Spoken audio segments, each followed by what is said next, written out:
We've had a very exciting couple of years developing the Operation Zulu project here in Wales. But in the summer of this year, we visited Cape Town to consolidate the activities with our South African partners, working towards the final performance in 2012. And as we were discussing the project with them, it became clear that Operation Zulu wasn't really a very appropriate name for the project. Whilst over here, Stanley Baker is a very iconic film star. The film is an iconic film throughout the UK, but in Cape Town nobody really had heard of it. So it was important for us, for them to feel that they were equal partners in this. And so we had a rethink, and together we came up with a new name of the project. So Operation Zulu now becomes Mzansi Cymru. Mzansi is slang for South Africa, so we felt it was very appropriate, the two names representing each country.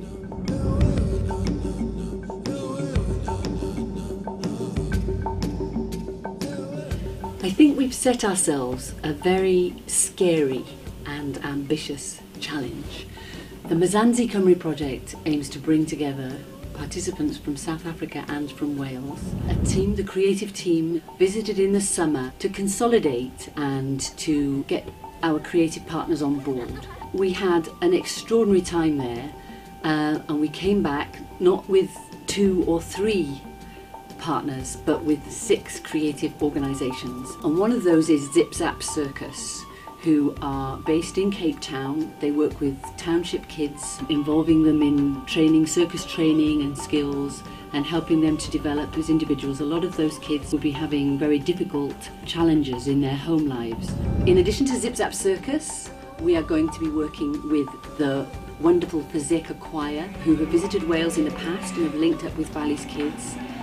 We're hoping that we will get between 30 and 40 members of this extraordinary school choir working alongside our choir. We will be linking with an extraordinary dance company called Dance for All, led by Philip Boyd. And again, they work wonders within very challenging circumstances, working with township kids, teaching them ballet and contemporary dance. The UNIMA organisation is a puppet company that works training young people in the creative arts and puppetry within communities around Cape Town. We're going to be working with them and also with musicians from the outreach arm of the Cape Philharmonic Orchestra.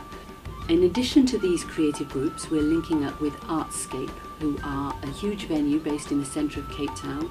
Our particular link is with Styx, who is the head of Indigenous Arts there, and through him we're going to be linking with professional musicians and artists, and he will help facilitate the work that goes on over there.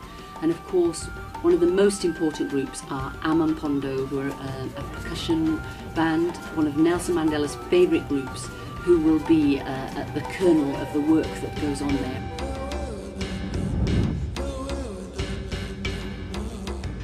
By the end of the year, we can look back on having achieved and reached a very important staging point and performing successfully our showcase Symphony Z. Our plucky, indefatigable musicians managed to turn up through snow and ice and produce an absolutely brilliant performance.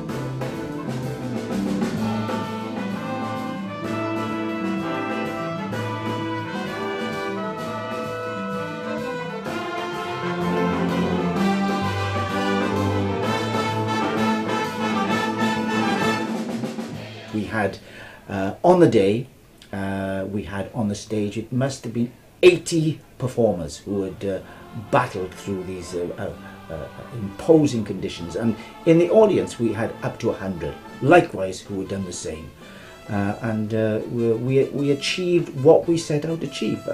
Paula has produced a template for the music that can take us through to the following year, and I'm sure this is the sort of snowball momentum that we've talked about from the beginning, and people who witnessed it and people who were part of it will want to come back and experience it again and again and take it right forward until 2012.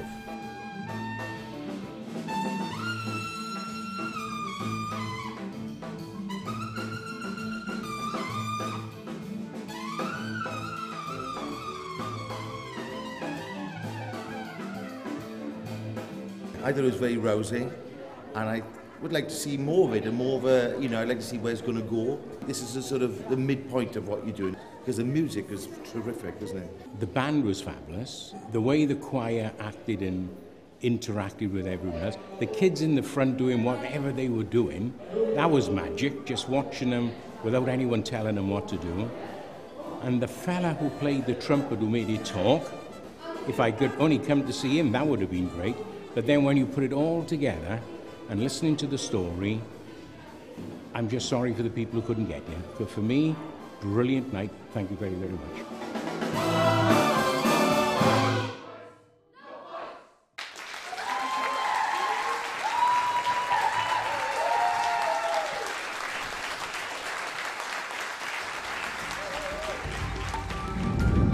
Of course, one of the challenges of having 6 creative partners in South Africa means that in 2012 we have the challenge of flying them over to Wales and working with them in readiness for the final culmination of the production. This is a major challenge for us. We will need to find funding or a benefactor who will help us to bring at least 85 people over who will form the backbone of the African contingent.